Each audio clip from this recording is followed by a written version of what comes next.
میں آپ حضرات اگر مجھے بہت کچھ لوگ جانتے بھی ہوں مجھے اور بہت سے لوگ نہیں بھی جانتے ہوں گے مجھے، جیسا کہ میرا تعارف کرایا گیا ہے، میں خالصتاً کالج یونیورسٹی کا پروڈکٹ ہوں، عصری علوم کا پروڈکٹ ہوں، اور دین سے کسی درجہ اللہ نے وابستگی دی ہے اور دین کا اپنے آپ کو ایک میں ادنا سا طالب علم سمجھتا ہوں۔ تو اس لیے آپ حضرات سے جیسے لوگوں سے مجھے جڑنے کا موقع بھی ملتا ہے اور بہت سی چیزیں میں نے سیکھی آپ حضرات سے، تو مجھے اس بات کا پورا اعتراف ہے کہ آپ حضرات دین کی بہت اچھی سمجھ رکھتے ہیں، دین کا علم رکھتے ہیں، جو مجھے شاید نہیں ہے۔ لیکن جیسا کہ آپ سے تعارف کیا گیا، میرا تعلق ٹیچر ایجوکیشن کے فیلڈ سے ہے، جہاں میں اساتذہ کی ٹریننگ دیتا ہوں، اور یہ سلسلہ برسوں کا ہے میرا۔ تو اس میں ہم نے ہزاروں یعنی اساتذہ ہم نے پروڈیوس کیے ہیں، پیدا کیے ہیں، جن کو میں نے تربیت دی ہے۔ تو اس فن سے ہماری وابستگی ہے، اس لیے میں اس فن کی کچھ پیچیدگیوں سے باریکیوں سے کسی حد تک میں واقف ہوں۔ اس لیے آپ حضرات کے سامنے میں انہی اصول و ضوابط کے تحت اور انہی یعنی علوم کے تحت جو تدریسی فن سے متعلق ہیں، کچھ چیزیں آپ کے سامنے رکھوں گا، اور مجھے اس بات کا پورا بھروسہ اور یقین ہے کہ انشاءاللہ یہ باتیں آپ کے لیے کارآمد ہوں گی۔ بس فقط شرط یہ ہے کہ آپ حضرات اس چیز کو توجہ سے سنیں اور تھوڑا سا اپنی توجہ برقرار رکھیں اس پورے گفتگو کے اوپر۔ اس کو سلائیڈ کو آگے بڑھا دیں۔ یہ جو اسلامی تعلیمات ہیں جس کے سلسلے میں ہم لوگ بات کرنے جا رہے ہیں، میرا جو موضوع ہے، دراصل یہ تمام اس کا اطلاق تمام شعبہ علم پہ ہوتا ہے، لیکن میں یہ کوشش کروں گا کہ اسلامی تعلیمات کے سلسلے میں اس کی کیسی وابستگی ہے یہ بھی بتاؤں آپ کو، اور جو اصول و ضوابط ہیں اس کے سلسلے میں کچھ ہم آپ سے کچھ روشنی ڈالوں اس کے اوپر۔ تو سب سے پہلے میں یہ شروع کرتا ہوں کہ اسلامی تعلیمات کے اہم مقاصد کیا ہیں۔ یہ مقاصد آپ کے ذہنوں میں ہوں گے اور آپ جانتے ہوں گے ان چیزوں سے، آپ اس سے اتفاق کریں گے، لیکن اس کو یہاں رکھنے کا صرف ایک ہمارا مقصد ہے، ایک تذکیر ہے، ایک یاد دہانی ہے۔ اس مقصد کے تحت یہاں پہ ہم اس چیز کو بیان کر رہے ہیں کہ مدارس اسلامیہ اور اسلامی تعلیمات کے اہم مقاصد حسب ذیل ہیں۔ نمبر 1، نیک، صالح، خود کفیل اور فعال انسان تیار کرنا۔ دیکھیے اس سے آپ اختلاف نہیں کریں گے، اللہ رب العزت نے قرآن پاک کے اندر اور جناب رسول اللہ صلی اللہ علیہ وسلم نے احادیث کے اندر اس بات کی بہت وضاحت کی ہے، اور بار بار اس بات کی مومنوں کو اس کی اصلاح دی گئی ہے کہ آپ نیک بنو اور صالح بنو اور اعمال صالح کی طرف جاؤ۔ آپ ایک اچھا انسان بنانا، اب شریعت پہ نگاہ ڈالیں تو آپ اس سے اتفاق کریں گے کہ پوری تعلیمات کا مقصد یہ ہے کہ ایک اچھا نیک اور صالح انسان بنایا جائے تعلیم کے ذریعے، جو خود کفیل بھی ہو اور فعال ہو، یعنی سماج کے اندر، سوسائٹی کے اندر جو اس کی ذمہ داریاں ہیں اس کو بھی وہ خوب سمجھتا ہو۔ دوسری بات جو ہے یہ بچوں کی متوازن شخصیت کی تعمیر ہے، جس کو ہم لوگ ہارمونیس ڈیولپمنٹ آف پرسنالٹی کہتے ہیں، یعنی بچوں کی جتنی بھی شخصیت کے جتنے پہلو ہیں ان تمام پہلوؤں کی نشو و نما اور اس کے فروغ کے لیے، اس کی تربیت کے لیے یعنی ہم کوشش کریں۔ اس کو جسمانی نشو و نما سے شروع کریں ہم، کہ سب سے پہلے جسم ہے اور اس کے بعد پھر قلب ہے۔ قلب سے جو ہے ہمارا یقین وابستہ ہے، یعنی یقین وابستہ ہے۔ نفس ہمارا ہے، یعنی نفس سے ہماری خواہشات وابستہ ہیں، اور خواہشات کو کیسے کنٹرول کیا جائے یہ بھی اس کی تربیت کا حصہ ہے۔ خواہشات کو کیسے قابو میں رکھا جائے یہ بھی اس تربیت کا حصہ ہے علم کا۔ پھر عقل کی تربیت ہے جو ہمیں خوب سمجھ میں آتی ہے، اور روح کی تربیت ہے۔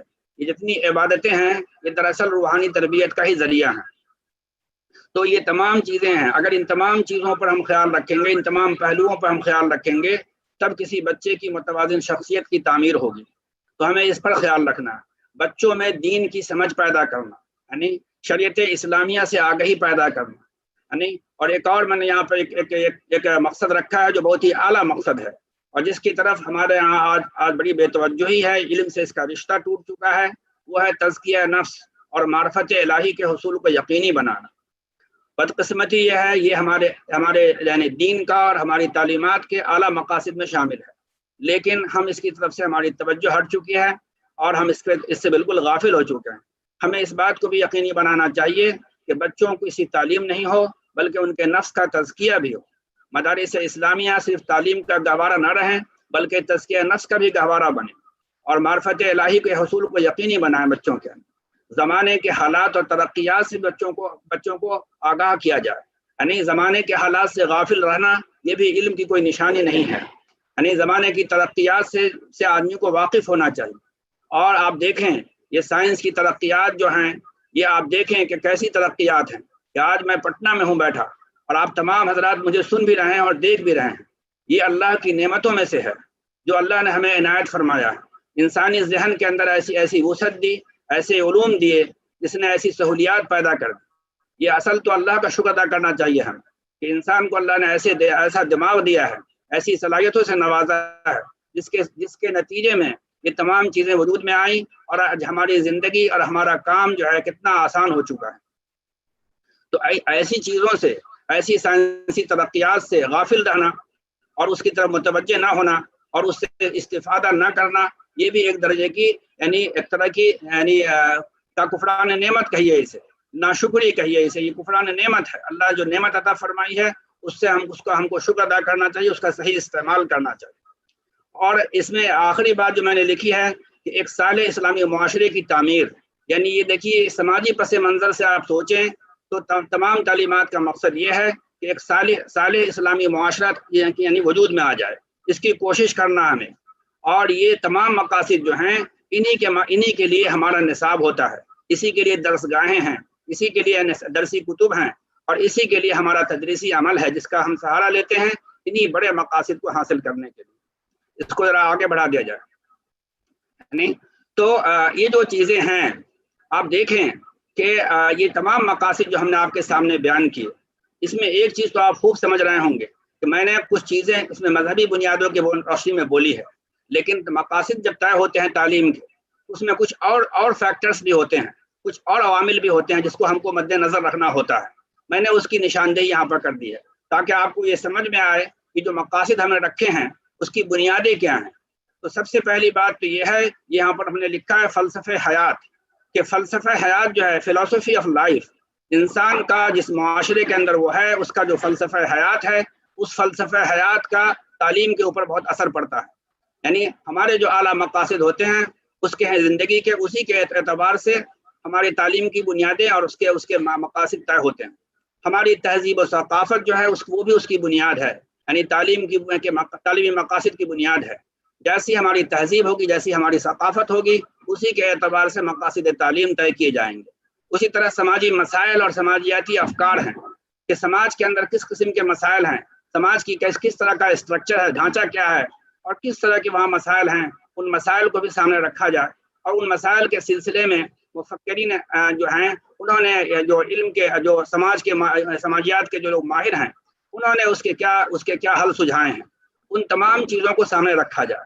اسی طرح مذہبی بنیادیں ہیں، مذہبی بنیادیں آپ کو خوب پتہ ہیں، اس پر روشنی ڈالنے کی ضرورت نہیں ہے کہ مذہبی بنیادوں کے اعتبار سے جیسے میں نے تزکیہ نفس کہا، یہ مذہبی بنیاد ہے ہماری، یعنی ہم نے یہ کہا کہ شریعت اسلامیہ سے آگہی، یہ ہماری مذہبی بنیادیں ہیں۔ اسی طرح سائنسی ترقیات کی بھی میں نے بات کی کہ سائنسی ترقیات جو ہیں اس کو بھی پیش نظر رکھنا چاہیے اور اس کو نصاب میں رکھنا چاہیے تاکہ ہمارے بچے، ہماری نسل سائنسی ترقیات سے بالکل واقف ہوں، وہ بالکل سائنس سے بے بہرہ، ترقیات سے بے بہرہ نہ رہیں۔ اقتصادی ضروریات ہماری، یعنی ہماری جو اکانومک نیڈز ہیں، ہماری جو اقتصادی ضروریات ہیں، ایک انسان کی بھی اپنی اقتصادی ضروریات ہوتی ہیں اور ایک سماج کی بھی ہوتی ہے۔ تو ان جو اقتصادی ضروریات ہیں یہ خود کفیل ہونے کے لیے بہت ضروری ہے انسان، اس لیے اس کو بھی مد نظر رکھا جاتا ہے۔ یعنی درسگاہوں کے اندر ایسی تعلیم دی جانی چاہیے کہ بچے خود کفیل بھی رہیں، وہ بالکل وہاں سے فارغ ہونے کے بعد ایسے نہ ہو جائیں کہ وہ کسی روزی روٹی کے محتاج بن جائیں، بلکہ سماج کے حالات کے اعتبار سے، سوسائٹی کے حالات کے زمانے کے حالات کے اعتبار سے ان کو ایسی ٹریننگ دی جانی چاہیے جس سے وہ اپنے خود کفیل ہوں اور اپنے پاؤں پہ کھڑے ہوں۔ درسگاہ سے نکلنے کے بعد وہ روزی روٹی کے لیے سرگردہ نہ پھریں، بلکہ ان کے پاس ایسا ہنر ہو جس سے وہ اپنی روزی روٹی کے مسئلے کو حل کر سکے۔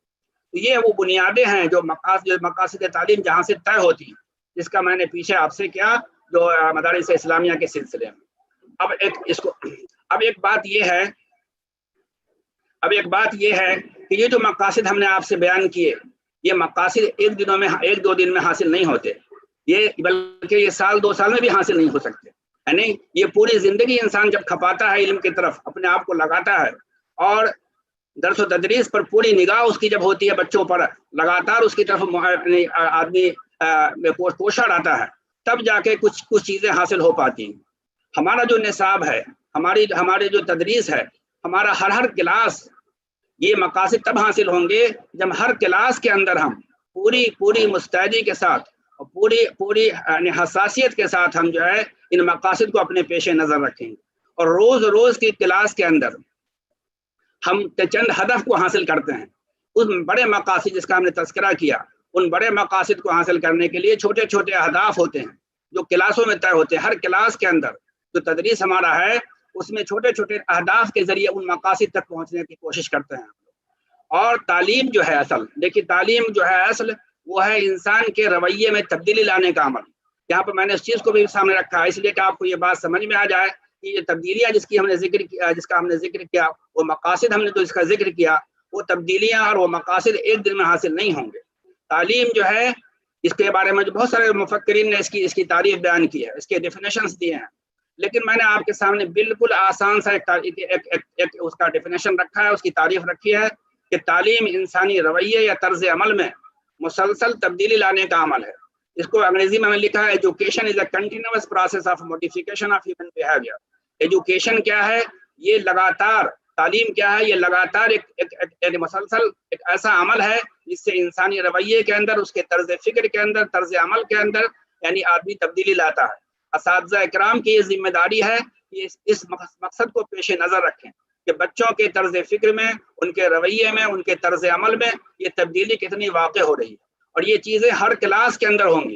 یعنی وہ بڑے مقاصد جو ہیں اس کے لیے یہ سنگ میل کی حیثیت رکھتے ہیں۔ ایک کلاس کے جو مقاصد ہمارے ہیں، جو آؤٹ کم ہے، جس کو ہمارے معین بھائی ہمیشہ کہتے ہیں آؤٹ کم کیسے میں، آؤٹ کم اس کے نتائج کیا ہیں، ایک کلاس کے کیا نتیجے ہیں، اس میں وہ مقاصد جو ہم نے شروع میں اولین طور پر بیان کیے وہ تو سالوں میں حاصل ہو سکتے ہیں، سالوں میں حاصل ہوں گے یا اس میں وقت لگے گا، لیکن ایک کلاس کے اندر جو ہمارا موضوع ہے اور اس کا جو ہدف ہے وہ ہم ایک کلاس میں حاصل کر سکتے ہیں، اور اس سے متعلق تبدیلیاں ہم بچوں کے طرز میں، طرز عمل میں اور ان کی فکر میں ہم لا سکتے ہیں۔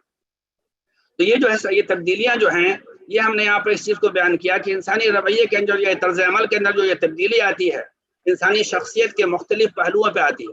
ہم لوگ یہ سمجھتے ہیں صرف کہ اس کے اخلاق و اطوار میں تبدیلی آ جائے یا علم بڑھ جائے اس کا، لیکن میں آپ کو بتاؤں گا اس کی پوری وضاحت کے ساتھ کہ انسانی شخصیت کے وجود کے جتنے پہلو ہیں، اس کے ہر پہلو پر اس کے اثرات مرتب ہوتے ہیں۔ یہاں پہ آگے میں اس کو سمجھاؤں گا، آپ سے یہ بات اس وقت کروں گا کہ انسانی شخصیت کے مختلف پہلو کیا ہیں اور اس میں کس طرح سے یہ تبدیلی واقع ہوتی ہے اور کس طرح سے یہ نتائج برآمد ہوتے ہیں۔ تو آئیے پہلے ان پہلوؤں کو ہم سمجھیں۔ ان پہلوؤں کو دیکھیے، انسانی شخصیت کے 3 بنیادی پہلو ہیں جو یعنی اس کے نفسیات کے جو ماہرین ہیں یا تعلیم کے جو ماہرین ہیں وہ یہ کہتے ہیں کہ انسانی شخصیت کے 3 بنیادی پہلو ہیں۔ نمبر 1 یہ ہے کوگنیٹو ڈومین، انگریزی میں ہم لوگ اس کو کوگنیٹو ڈومین کہتے ہیں۔ یہ علمی یا وقوفی پہلو ہے، یعنی واقفیت کا حاصل کرنے کا پہلو، یعنی ادراکی پہلو بھی ہم اس کو کہہ رہے ہیں، یعنی جاننے اور سیکھنے کا جو تعلق ہے وہ ہماری شخصیت کے جس پہلو سے متعلق ہے اس کو ہم لوگ وقوفی یا علمی پہلو کہتے ہیں، کوگنیٹو ڈومین کہتے ہیں۔ دوسرا پہلو ہے یہ افیکٹو ڈومین ہے، اس کو ہم لوگ کہتے ہیں یہ احساسات اور جذبات یا کیفیات یا تاثراتی پہلو ہے، یعنی یہ وہ پہلو ہے ہماری شخصیت کا جس سے ہماری فیلنگز، ہمارے ایموشنز، ہمارے جذبات، ہمارے یعنی کیفیات ہماری ہیں، جس سے ہم متاثر ہوتے ہیں، حالات سے، ماحول سے کس طرح سے ہم متاثر ہوتے ہیں اور کس طرح سے اس کے ہمارے اوپر تاثرات ہمارے ہوتے ہیں، وہ اس سے متعلق ہے۔ اور تیسرا پہلو جو ہے وہ سائیکو موٹر ڈومین ہے، یہ اس کو ہم اردو میں اگر کہتے ہیں نفسی اور حرکی پہلو کہلاتا ہے۔ یہ اس میں 2 پہلو شامل ہے، ایک تو نفسیات کا پہلو شامل ہے، ذہنی عمل بھی اس میں شامل ہوتا ہے، اور اعمال بالجوارح بھی اس میں شامل ہوتے ہیں، یعنی جسم سے جو نکلنے والے اعمال ہیں اس کا تعلق اس پہلو سے ہے۔ تو یہ تین شخصیت کے پہلو ہیں۔ اب آپ آگے دیکھیں گے تو میں ان تینوں کی وضاحت کروں گا کہ ان تینوں کے اندر کس کے جو تبدیلیاں آتی ہیں، جو نتیجے آتے ہیں، علم کے جو آؤٹ کم آتے ہیں وہ کس طرح سے آتے ہیں۔ تو سب سے پہلے دیکھیں علمی اور وقوفی پہلو یا ادراکی پہلو کو دیکھیں۔ اس کے اندر مفکرین تعلیم یہ کہتے ہیں کہ 6 مدارج ہیں اس کے اندر. اس کی جو درجہ بندی کی ہے مفکرین نے، اس میں 6 درجے بتائے ہیں. سب سے پہلا درجہ ہے یاد کرنے کا، اس کو ہم میمورائزنگ کہتے ہیں، میمورائزنگ یا ریممبرنگ کہتے ہیں. یعنی کسی چیز کو حفظ کر لینا، اس کو ذہن نشی کر لینا، اس کو یاد کر لینا، یاد رکھنا، ہے نا. یہ جو پہلو ہے، جیسے ابھی ہمارے چیئرمین صاحب یہ کہہ رہے تھے کہ بچوں کو ہم لوگ صرف یاد کرا دیتے ہیں، رٹا دیتے ہیں چیزوں کو، اور اس سے آگے نہیں بڑھ پاتے. یہ جو ہے ہمارے تعلیم کے جو مفکرین ہیں وہ کہتے ہیں کہ یہ سب سے ادنا پہلو ہے. میں نے گرچہ اس کو سب سے اوپر لکھا ہے، لیکن میں آگے کے اسٹرکچر کے ذریعے آپ کو سمجھاؤں گا کہ یہ تعلیمی عمل کا سب سے نیچے کا درجہ ہے. اس کے اوپر کیا ہے؟ اس کے اوپر انڈرسٹینڈنگ ہے، یعنی سمجھ ہے، افہام ہے، افہام و تفہیم کہہ سکتے ہیں اس کو آپ. اس کے بعد اپلیکیشن کا پہلو ہے، اطلاق کرنے کا، منطبق کرنے کا، استعمال میں لانے کا. جس علم کو ہم نے سیکھا ہے اس کو بنیاد بنا کر اگلی چیزوں کو کیسے سیکھا جائے، اگلے علوم کو کیسے حاصل کیا جائے، اور یا پھر اس کو عمل میں کس طرح سے لایا جائے، یا مسائل کے حل کرنے میں اس کو کیسے استعمال کیا جائے. چوتھا پہلو جو ہے وہ تجزیہ کرنے کا پہلو ہے. میں ان سب کی وضاحت آگے اور تفصیل سے کروں گا. پھر اس کے بعد پانچواں پہلو جو ہے یہ سنتھیسائزنگ ہے. آپ اس کو سنتھیسس بھی کہہ سکتے ہیں، اس کو کچھ لوگ کریٹنگ بھی کہتے ہیں. یہ ترکیب و امتزاج کا پہلو ہے، یعنی اس کی بھی وضاحت میں آگے کروں گا. پھر اس کے بعد تعین قدر ہے یا قدر پیمائی ہے، کہ کسی بھی چیز کو جو پڑھایا گیا، کوئی نظریہ ہے، کوئی تصور ہے، یعنی کوئی تھیوری ہے، اس کو یا کوئی بھی علم دیا گیا یا کوئی طریقہ کار بتایا گیا، اس کی قدر پیمائی ہو، یعنی اس کو سمجھا جائے کہ وہ کتنی اہم چیز ہے، اور اس کے مثبت اور منفی پہلو کیا ہیں، اس کے اندر کیا خوبیاں ہیں، کیا خامیاں ہیں، اس کو سمجھنے کی استعداد پیدا ہونا. اب دیکھیں یہ 6 استعداد جو ہیں یہ ہمارے یعنی علمی وقوفی پہلو سے یا ادراکی پہلو سے تعلق رکھتے ہیں. اب اسی چیز کو میں نے آگے ایک اسٹرکچر سے سمجھایا ہے. دیکھیں آپ اس میں آگے جو اسٹرکچر سلائڈ پہ ہے اس کو بڑھایا جائے، اس کو بڑھا دیا جائے. یہ جو اسٹرکچر آپ کے سامنے ہے یہ وقوفی پہلو جو اہداف ہیں ہمارے، اس کی درجہ بندی کی گئی ہے. کوگنیٹو ڈومین کے اندر جو اہداف ہمارے ہیں اس کی درجہ بندی کی گئی ہے. اس پیرامڈ کے ذریعے، اس اسٹرکچر کے ذریعے یہ سمجھانے کی کوشش کی گئی ہے کہ دیکھیے ذہن نشی کرنا، کسی چیز کو یاد کرنا، یہ سب سے نیچے کا درجہ ہے. یہ میمورائزنگ جو ہے کسی چیز کو حفظ کر لینا، دیکھیے گرچہ یہ اہم ہے، میں اس کو غیر اہم نہیں کہہ رہا ہوں، اس کا دھیان رکھیں. میں اس کو یہ بھی ایک اہم چیز ہے، یہ کسی چیز کا ذہن نشی رکھنا ایک اہم چیز ہے. لیکن ہماری تعلیمی تدریس کا یہ مقصد یہی نہیں ہے، بلکہ اس کے اوپر بھی مقاصد ہمارے ہیں، اس کو ہمیں پیش نظر رکھنا چاہیے. تو دوسرا جو ہے وہ سمجھ کا ہے، پھر تیسرا اپلائی کرنے کا ہے، پھر انالیسس اور تجزیے کا ہے، پھر سنتھیسس، اور اس کے بعد ایوالوشن سب سے اوپر ہے. تو یہ آپ دیکھیں کہ یہ جو جتنی صلاحیتیں ہیں یہ ہماری ذہنی صلاحیتیں ہیں جو ہم سے جڑی ہوئی ہیں، اور تدریس میں اس کو کس طرح مد نظر رکھنا ہے. آگے اس کو بڑھا دیا جائے. اب دیکھیں ایک ایک چیز کو، جیسے جس پہلو کو میں نے پہلے نشاندہی کی ہے اس کے آؤٹ کم میں بتا رہا ہوں، نتائج، کہ جب آپ تدریس میں جائیں گے اس کو جب وہ چیز حاصل ہو جائے گی، وہ مقصد، تو اس کا ظہور کیسے ہوگا بچوں کے اندر، اس کا ظہور کیسے، بچے سے وہ عمل کس طرح سے سمجھ میں آپ کو آئے گا کہ یہ چیز ہو چکی. سب سے پہلا چیز ہے میمورائز کرنا، یعنی ذہن نشی کرنا، یاد کرنا. یہ تو بہت آسان ہے، یہ آپ سمجھ سکتے ہیں کہ جب باز طلبی کرتے ہیں، ہم سیکھی ہوئی معلومات کو یاد دلانے پر سوالات کرتے ہیں تو بچے اس کو دوہرا کر کے ہمیں سنا دیتے ہیں یاد کی ہوئی چیز کو. اسی کو ہم لوگ ریکال کہتے ہیں انگریزی میں. یہ باز طلبی کا عمل ہے، یعنی جب آپ سوالات کرتے ہیں، جیسے آپ نے مان لیجئے آپ نے بچوں کو کوئی تاریخی چیز پڑھائی ہے یا سیرت کے پہلو سکھائے ہیں، آپ بچوں سے پوچھتے ہیں کہ جناب رسول اللہ صلی اللہ علیہ وسلم کے والد کا نام کیا تھا، ان کے آبا و اجداد کے بارے میں پوچھتے ہیں، دادا کا نام پوچھتے ہیں، یا پھر ان کے والدہ کا، یا اور جو چیزیں ہیں تاریخی معلومات ہیں، اس قسم کی چیزیں ہیں، اور آپ اس کو جب پوچھتے ہیں وہ آپ کو سنا دیتا ہے، تو آپ سمجھتے ہیں کہ ہاں اس کی یادداشت ہو گئی. یا قرآن کی کوئی آیت آپ نے سکھائی اور آپ پھر اس کو دہرانے کو کہتے ہیں، وہ سنا دیتا ہے آپ کو، تو پھر آپ سمجھتے ہیں کہ ہاں اس کی یادداشت ہمیں محفوظ ہو گئی. یہ چیزیں، یہ تو بہت آسان چیز ہے. دوسرا عمل جو جس کے ذریعے یہ یادداشت ظاہر ہوتا ہے، جس کا ظہور ہوتا ہے، وہ ہے شناخت کرنے کا عمل، پہچاننے کا عمل یا نشاندہی کرنے کا عمل. اس کو ہم لوگ ریکگنیشن یا آئیڈینٹیفیکیشن کہتے ہیں، کہ کوئی چیز اگر یاد کے ذہن میں محفوظ ہے، جب وہ چیز سامنے آ جاتی ہے تو انسان اس کو دیکھ کے اگر اس کے ذہن میں محفوظ ہے تو فوراً اس کو پہچان لیتا ہے کہ ہاں یہ فلاں چیز ہے جو ہم نے فلاں موقع سے پڑھی تھی اور یہ فلاں چیز ہے. یہ سب سے نیچے کا درجہ میں بتا رہا ہوں آپ کو، جو میمورائز کرنے کا، حفظ کرنے کا درجہ ہے سب سے نیچے کا، اس کا ظہور اس دو طریقے سے ہوتا ہے، یعنی ریکال کے ذریعے اور ریکگنیشن کے ذریعے. اب اس کے آگے چلیں. اس کے آگے جو ہے یہ فہم کا پہلو ہے، یعنی اسی ادراکی پہلو کا دوسرا درجہ۔ فہم جو ہے، جب انسان کے اندر کسی چیز کی فہم کا فہم ہو جاتا ہے، کسی چیز کی سمجھ پیدا ہو جاتی ہے، تو اس کا ظہور کس طرح سے ہوتا ہے، اس کے آؤٹ کم نتائج کس طرح سے آتی ہے، ہمیں سمجھنا چاہیے اور اس کو یقینی بنانا چاہیے۔ سب سے پہلی چیز ہے ٹرانسلیشن، کہتے ہیں ہم اس کو ترجمانی کرنا۔ جب کوئی بچہ کسی چیز کو سیکھ جائے گا، آپ اس کو سمجھا پانے میں، یعنی آپ کامیاب ہو گئے ہیں کسی چیز کو، تو اس کا ظہور دو طرح سے ہوگا۔ ایک تو یہ کہ وہ میڈیم بدل کر کے، یعنی میڈیم بدل کر کے اس چیز کو آپ کے سامنے اس کا اظہار کر سکے گا۔ یعنی جیسے مان لیا آپ نے کسی عبارت کو عربی میں سمجھایا ہے اور بچہ اس کو اردو میں سمجھا دے رہا ہے، یا بچے کو آپ نے اردو میں سمجھایا، وہ عربی میں اس کو سمجھا دے رہا ہے آپ کو، تو اس کا سمجھ لیجئے کہ وہ بچہ سمجھ چکا ہے۔ جب تک وہ سمجھے گا نہیں، وہ زبان کو بدل کر کے یا اپنے اسلوب کو بدل کر کے اس چیز کو بیان نہیں کر سکتا۔ تو دوسرا جو اس میں طرز ہے، ایک تو میڈیم بدل کر ہے اور دوسرا طرز یا اسلوب کو بدل کر کے ہے۔ یعنی میڈیم تو سیم ہو لیکن اسلوب بدل گیا، یعنی اپنے انداز میں اس نے ایک بات کہی، جو آپ نے کہی تھی اس انداز سے ہٹ کے اس نے اپنے انداز سے ایک بات کہہ دی۔ ایک پہلو تو یہ ہے فہم کا۔ دوسرا پہلو ہے تشریح و توضیح کرنے کا، اس کو تفسیر و تعویل بھی کہہ سکتے ہیں، انٹرپریٹیشن کہتے ہیں اس کو انگریزی میں۔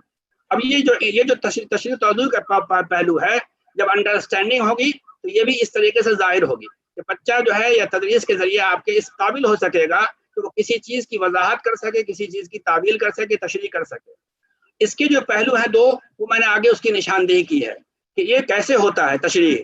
کسی چیز کی تشریح جب آپ کرتے ہیں، تعویل کرتے ہیں، تو آپ اسی طرح کی جو یعنی یکساں نظریات ہیں، یکساں خیالات ہیں، یکساں تصورات ہیں، ان سے آپ اس کا موازنہ کرتے ہیں، یعنی اور اس کے اندر آپ دیکھتے ہیں کہ اس کے اندر کیا یکسانیت ہے اور کیا فرق تفاوت ہے۔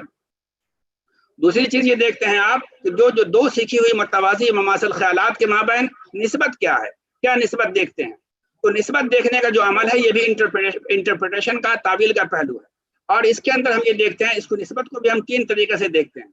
اس میں ایک نسبت تو ہوتی ہے کاز اینڈ ایفیکٹ کہلاتا ہے اس کو، کہ تعلق اور وجہ اور اس کا اثر کیا ہے، یعنی تعلق وجہ اور اس کا اثر، یعنی کاز اینڈ ایفیکٹ، کس چیز کا کیا وجوہات ہیں اور اس کے کیا اثرات مرتب ہو رہے ہیں۔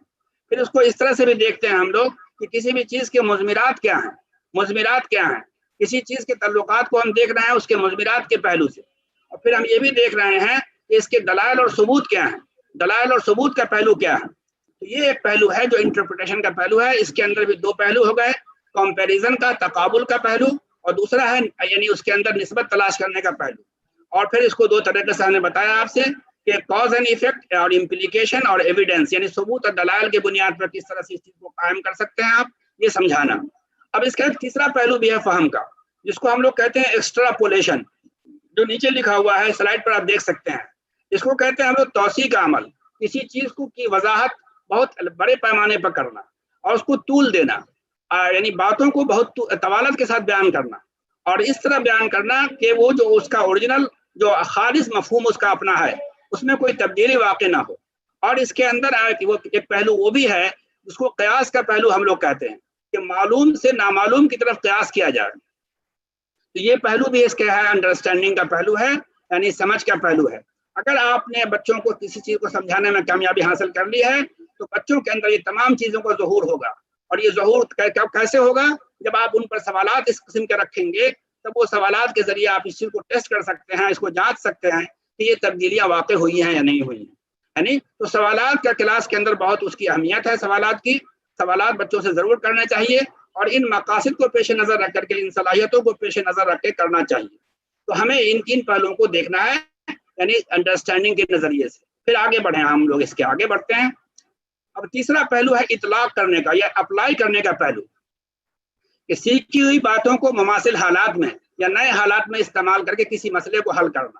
ہم نے کوئی بات سیکھی ہے، کسی ایک پس منظر میں سیکھی ہے، اگر اسی پس منظر میں کوئی حالات رونما ہو جائیں، کوئی مسائل رونما ہو جائیں، تو کیسے اس کو ہم اپلائی کریں گے اور کس طرح سے اس مسئلے کو حل کریں گے۔ یا اگر حالات بدل گئے، پس منظر بدل گیا، حالات بدل گئے، تو ہم پیچھے جو سیکھی ہوئی چیزیں ہیں اس کو ہم کس طرح سے استعمال کریں گے، اس میں کس طرح سے ہم یعنی تبدیلی لائیں گے کہ جو نئے مسائل ہیں اس کو ہم حل کر سکیں۔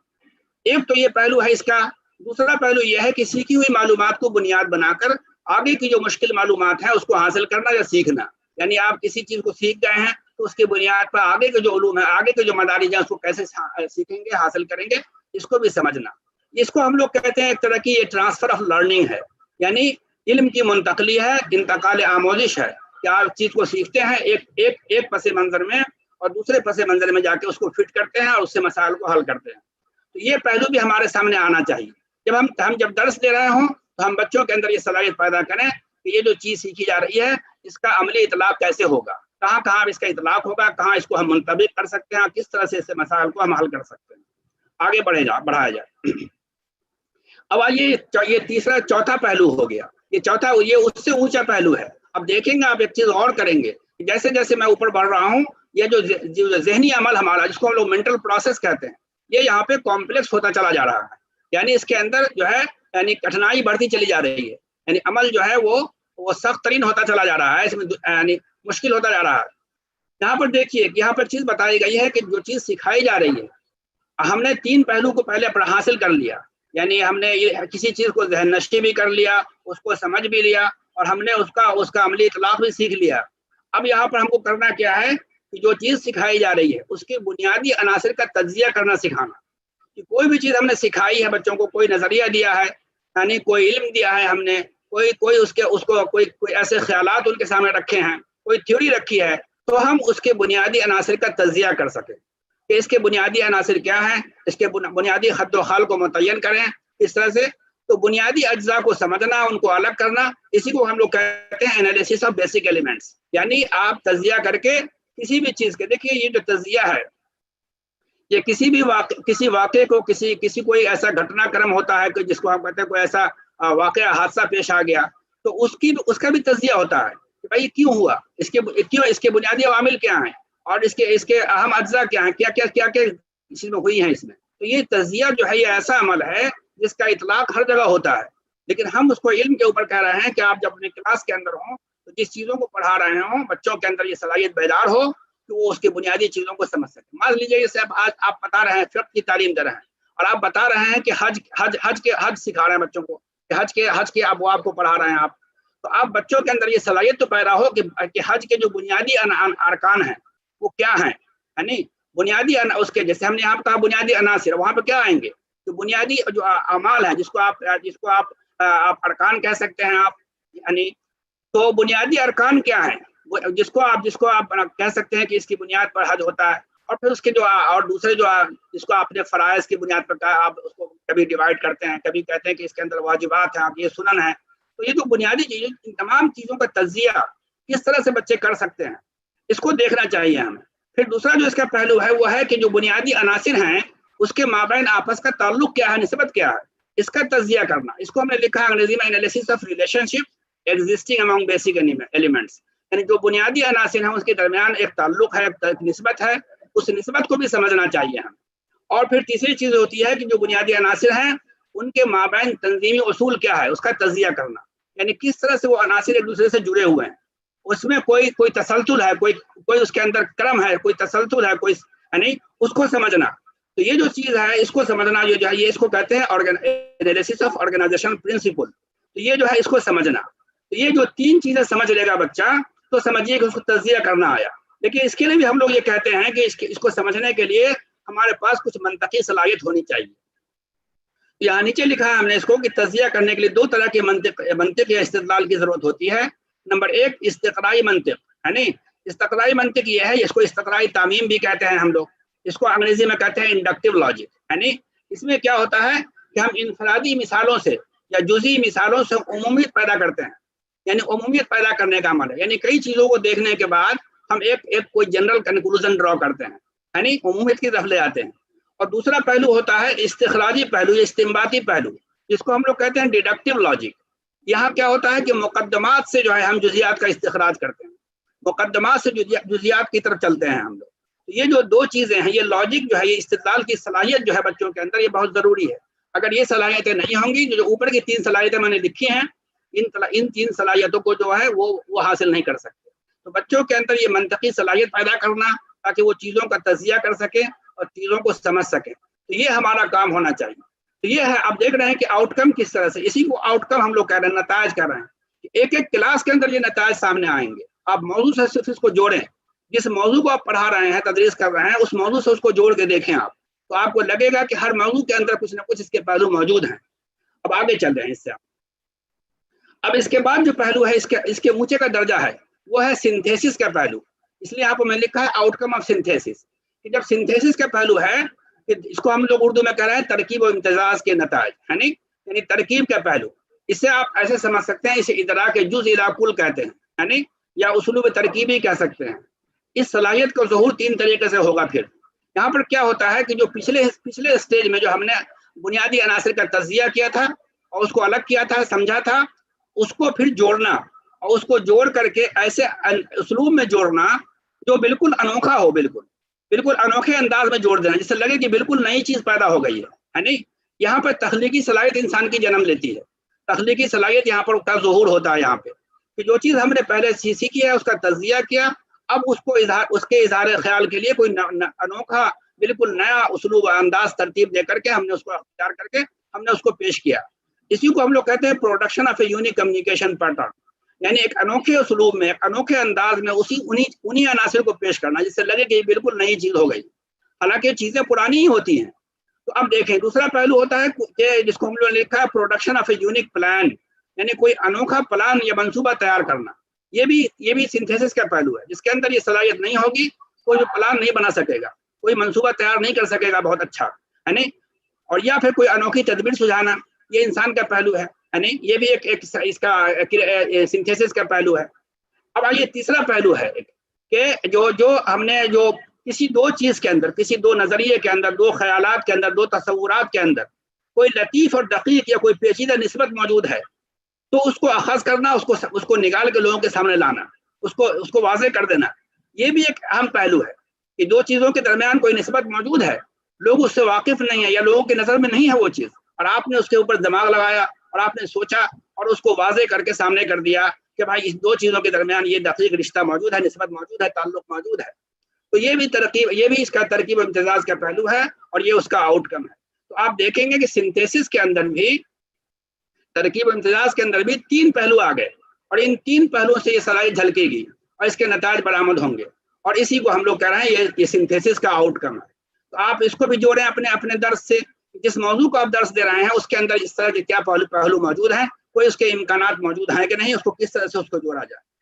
اور میں نے اس کی وضاحت کی ہے کہ ان امور کا تعلق متعلم کے اندر تخلیقی صلاحیت یعنی کریٹیوٹی کو بیدار کرنا، اس کو فروغ دینا ہے۔ جب یہ صلاحیت پیدا ہوگی، یہ ترکیب کی صلاحیت پیدا ہوگی، تبھی بچوں کے اندر تخلیقی صلاحیت ابھرے گی اور وہ کسی نئی چیز کی تخلیق کر سکیں گے، کوئی چیز لکھ سکیں گے، پڑھ سکیں گے، وہ اپنا کوئی نئی ترتیب دے سکیں گے۔ تو یہ ہمارا پہلو ہے جس کو ہم کو پیش نظر رکھنا ہے۔ اب آئیے اس کے بعد کا پہلو، اس کے بعد ہمارا پہلو ہے ایویلویشن کا پہلو، آؤٹ کم آف ایویلویشن، اس کو بڑھا دیا جائے۔ ایویلویشن کا جو پہلو ہے، یہاں پہ ہم لوگ یہ دیکھتے ہیں، اس کو ہم لوگ کہتے ہیں تعیین قدر کے نتائج۔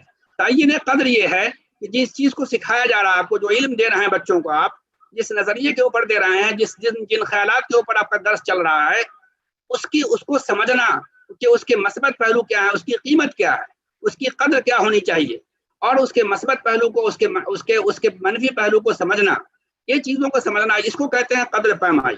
یہ دو بنیادوں پر کیا جاتا ہے، ایک اس کی اندرونی کسوٹی ہوتی ہے، کرائٹیریا ہوتا ہے انٹرنل کرائٹیریا، اور ایک باہری کسوٹی ہوتی ہے جس کو ایکسٹرنل کرائٹیریا کہتے ہیں۔ اندرونی کسوٹی یہ ہے کہ کسی بھی چیز کو آپ نے پیش کیا، اس کے اندر منطقی ربط کتنا ہے، منطقی درستگی کتنی ہے، پیوستگی کتنی ہے، اس کو ہم لوگ انگریزی میں کہہ رہے ہیں لاجیکل ایکوریسی یا لاجیکل کنسسٹنسی، کہ آپ کی باتوں کے اندر، آپ جن باتوں کو پیش کیا ہے اس کے اندر منطقی ربط کتنا ہے، کتنی چیزیں منطقی طور پر درست ہیں، اس کو دیکھنا۔ اور باہری جو کسوٹی ہے اس کے اندر بہت ساری کسوٹی ہے، اس میں سماجی بھی ہے، اس میں تہذیبی و ثقافتی بھی ہے، کہ کسی نظریے کو جب ہم جج کر رہے ہوتے ہیں، جب ہم اس کو جانچ رہے ہوتے ہیں، اس کو پرکھ رہے ہوتے ہیں، تو ہمارے پاس یہ ساری کسوٹیاں ہیں کہ ہم سماجی پہلو سے بھی دیکھیں، تہذیبی اور ثقافتی پہلو سے بھی دیکھیں، اور سائنسی پہلو سے بھی دیکھیں، ماحولیاتی پہلو سے بھی دیکھیں، اقتصادی پہلو سے بھی دیکھیں۔ تو ان پہلوؤں کو مد نظر رکھ کر کسی بھی چیز کو جج کیا جاتا ہے، کسی بھی خیال کو، کسی نظریے کو، کسی تصور کو جج کیا جاتا ہے، تو اس کو دیکھنا۔ تو یہ جو ہمارا طریقہ ہے، یہ نظریہ طریقہ کار کو پرکھنے کے بعد متعلم کے اندر یہ صلاحیت پیدا ہونی چاہیے ہمارے، کہ وہ ان تمام چیزوں کو اپنے دلائل کی بنیاد پر ان چیزوں کو دیکھ سکیں اور پرکھ سکیں۔ اور جب یہ صلاحیت پیدا ہوگی، پھر بچے کیا کریں گے کسی بھی نظریے کی تائید حمایت کر سکیں گے دلائل کے ساتھ، اس کا دفاع کر سکیں گے، یا اسے صحیح یا بدعہ ثابت ٹھہرائیں گے، یا پھر اس پر تنقید کریں گے اگر وہ صحیح نہیں ہوگی اس پر تنقید کریں گے. تو یہ تنقید کا اور دفاع کا پہلو، حمایت کا پہلو، جسٹیفیکیشن کا پہلو، یہ اس سے جڑا ہوا ہے. تو اس طرح سے آپ دیکھیں جب یہ صلاحیت پیدا ہوگی، یہ سب سے اعلیٰ صلاحیت ہے. جو ذہنی صلاحیت ہمارے ہیں اس میں سب سے اعلیٰ صلاحیت یہی ہے. اور اسی لیے دیکھیں گے آپ جب پی ایچ ڈی ہوتی ہے، سب سے اعلیٰ تعلیم ہوتی ہے، یہاں پہ ہم نے لکھا ہے کریٹیسزم جو ہے یہ سب سے اعلیٰ صلاحیت ہے.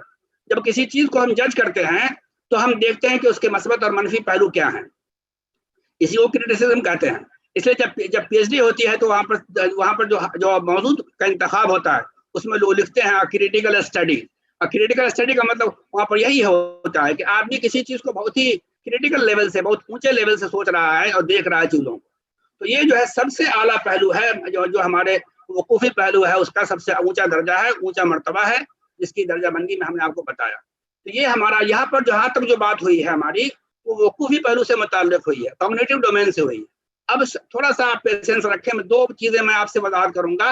ایک تو ہمارا احساسات کا جو پہلو ہے، اور دوسرا جو ہے ہمارے اس کا جو ہمارے حرکات و سکنات کا جو پہلو ہے اس کو ہم وضاحت کر دیتے ہیں تھوڑا سا مختصر کے ساتھ.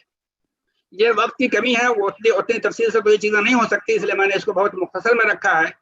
یہ دوسرا شخصیت کا پہلو ہمارا ہے جو احساسات، جذبات، کیفیات سے متعلق ہے. کسی چیز سے کیسے ہم متاثر ہوتے ہیں، ماحول سے ہم کیسے متاثر ہوتے ہیں. تو درس کے اندر یہ چیزیں آتی ہیں کہ ہم کس طرح سے بچوں کے احساسات اور جذبات کو ہم متاثر کر پا رہے ہیں، اور بچے اس کا کیا تاثرات لے رہے ہیں ہماری کلاس کے اندر، اس پر دھیان دینا. تو اس پر دیکھیے سب سے پہلی چیز میں نے لکھی ہے یہاں پر، درس پر خصوصی توجہ دینا یا توجہ رکھنا. بچے ہماری کلاس میں درس پر توجہ دے رہے ہیں یا نہیں دے رہے ہیں، اور ان کی توجہ خصوصی طور پر ہماری طرف ہے یا نہیں ہے، درس کی طرف ہے نہیں ہے، اس کو یقینی بنانا، اس کو دیکھنا. اور یہ کیسے ہوگی؟ بچوں کے اندر یہ آگے لکھا میں نے، درس میں دلچسپی لینا. بچے دلچسپی کیسے لیں گے؟ جب بچوں کے اندر یہ شوق اور جذبہ پیدا کریں گے، ان کو موٹیویٹ کریں گے آپ، اب یہ بچوں کے اندر یہ چیزیں پیدا ہوں گی. تو بچے درس میں دلچسپی لے رہے ہیں کہ نہیں، درس و تدریس کے عمل میں سرگرمی کے ساتھ حصہ لے رہے ہیں نہیں لے رہے ہیں، اس کو ہم لوگ پارٹیسپیشن کہتے ہیں ٹیچنگ لرننگ پروسیس کا. جو تدریسی عمل ہے اس کے اندر بچوں کی شمولیت ہو رہی ہے کہ نہیں ہو رہی ہے، وہ کتنا ایکٹیولی اس میں پارٹیسپیٹ کر رہے ہیں. پھر دیا گیا ہے کہ موضوع ہے دیے گئے علم کی قدردانی، وہ بچوں کو کتنی اس کی قدر کر پا رہے ہیں، اس کی تعریف کرنا، اس کو سراہنا کہ ہاں یہ باتیں جو سیکھی ہم نے آج یہ بہت اہم تھی واقعی. ان کو احساس ہو اس بات کا کہ یہ جو چیزیں سکھائی جا رہی ہیں ہمیں، اس کا ہماری زندگی میں کیا اس کے فوائد ہیں. جب یہ چیزیں بچوں کے سامنے رکھی جائیں گی تو بچے سمجھیں گے کہ ہاں واقعی یہ چیز ہمارے لیے کارآمد ہے، اور پھر اس پر وہ بہت ہی اس پر عمل پیرا بھی ہوں گے اور اس کو شوق سے سیکھیں گے. تو بچوں کی طرز فکر کے اندر تبدیلی لانا یہ بہت بڑا کام ہے ہمارا. تو بچوں کی طرز فکر کے اندر تبدیلی لائیں، اور جب یہ چیزیں ہوں گی تو بچوں کی وابستگی بڑھے گی، ان کا کمٹمنٹ بڑھے گا، ان کے عزائم بڑھیں گے. اور ان کے اندر ایک چیز یہ بھی دیکھنا ہے ہم کو کہ جو ویلیو سسٹم ہے ہمارا، ویلیوز ہیں، اقدار ہماری ہیں، وہ بچے اس کو حاصل کر رہے ہیں کہ نہیں کر رہے ہیں، اور اس کے اندر بہترین جو نظام اقدار ہے اس کی تشکیل ہو رہی ہے کہ نہیں ہو رہی، وہ کسی اچھے ویلیو سسٹم کی طرف بڑھ رہے ہیں کہ نہیں بڑھ رہے ہیں، اس کے انتخاب کی طرف وہ جا رہے ہیں نہیں جا رہے ہیں، اس کو سمجھنا. اور اس کا آخری مرتبہ یہ ہے جس کو ہم نے سب سے آخر میں لکھا ہے، یہ ہے فلسفہ حیات. ایک اچھے فلسفہ حیات کا انتخاب، یعنی بچوں کے اندر تعلیم کے ذریعے یہ چیز آنی چاہیے کہ وہ ایک اچھے فلسفہ حیات کو منتخب کرے اپنے لیے. یعنی یہ تمام دنیا کے اندر جو فلسفہ حیات ہیں اس کا موازنہ کر سکے، اس کا تجزیہ کر سکے، اور سب کے تجزیے کے بعد ایک اچھے فلسفہ حیات کا تعین کرے اپنے لیے اور اس کا انتخاب کرے. یہ پہلو ہمارا افیکٹو ڈومین کا پہلو ہے جس کے یہ آؤٹ کم ہے. اگر آپ اس پر توجہ دیں گے تو ان چیزوں کا ظہور اس طریقے سے ہوگا اور بچوں کے اندر وہ چیزیں جھلکیں گی. اب ایک اور بات رہ گئی، آخری بات جو ہماری ہے اس کو بڑھایا جائے. یہ آخری پہلو ہے شخصیت کا تیسرا پہلو، جس کو ہم سائیکو موٹر ڈومین کہتے ہیں. یعنی یہ حرکات و سکنات کا پہلو ہے، یعنی ہمارے جسم سے نکلنے والے جو اعضاء اور جوارح سے نکلنے والے جو اعمال ہیں اس سے اس کا تعلق ہے. اس لیے میں نے یہاں پہ ایک چیز لکھی ہے، یہ ذہنی عمل کی پیدا کی ہوئی حرکت سے متعلق پہلو ہے جس کا تعلق اعمال بالجوارح سے ہے، اور اس شعبے کا تعلق مختلف قسم کے ہنر اور مہارتوں سے ہے. جتنے بھی اسکل ہوتے ہیں ان سب کا تعلق اسی شعبے سے ہے، اسی پہلو، شخصیت کے اسی پہلو سے ہے. اور یہ اس میں ٹریننگ کا جو پہلو ہمارا ہے، کسی بھی چیز کو جو ٹریننگ دیتے ہیں وہ اس کا یہی پہلو ہے، سائیکو موٹر ڈومین جس کو کہتے ہیں.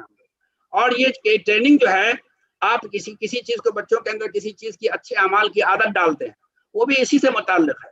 ہے نہیں. اور یہ چیزیں نقل سے شروع ہوتی ہیں, امیٹیشن سے شروع ہوتی ہے. میں نے یہاں پہ لکھا ہے امیٹیشن, یہ نقل سے شروع ہوتی ہے. آدمی بچوں کو, بڑوں کو دیکھتا ہے کوشش کرتے ہوئے, تو جب دیکھتا ہے تو اسے سیکھتا ہے.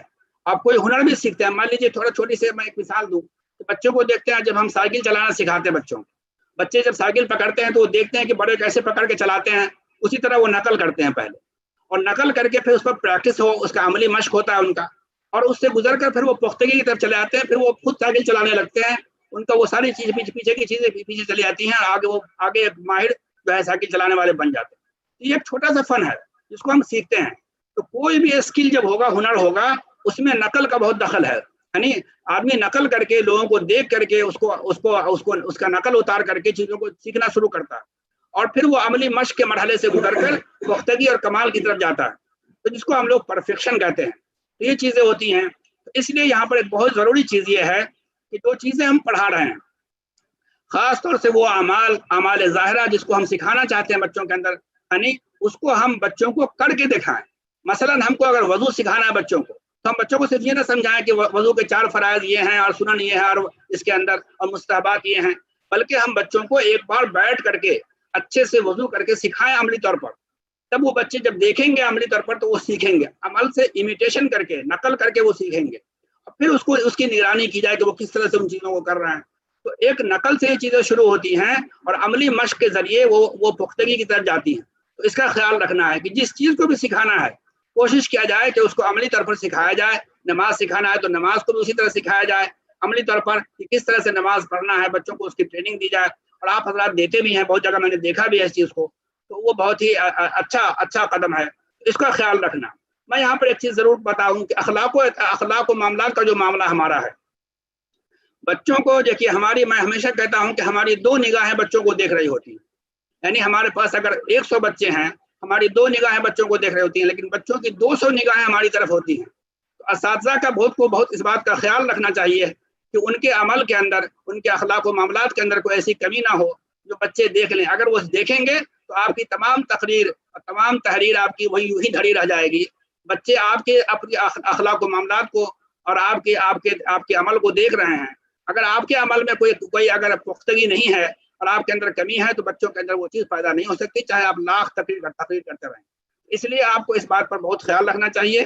اس لیے اعمال صالحہ کی عادت ڈالنے میں, یعنی ہیبٹ فارمیشن میں, خاص طور سے اخلاقی پہلو جو ہے ہمارا, وہ اس میں یہ شعبہ بہت اہم رول پلے کرتا ہے. اور اس کے ذریعے علم اور عمل کے درمیان مطابقت پیدا ہو جاتی ہے. علم اور عمل کے درمیان مطابقت اسی شعبے سے پیدا ہوتی ہے. تو ہم کو اس چیزوں کو خیال رکھنا ہے. اب ہم کو یہ دیکھنا ہے کہ یہ تمام چیزیں جو ہم نے بتائی ہیں آپ کو, شخصیت کے مختلف پہلوؤں پر علم کے اثرات کیسے مرتب ہوتے ہیں اور کس طرح سے ان کا ظہور ہوتا ہے, ان کو سامنے رکھا جائے.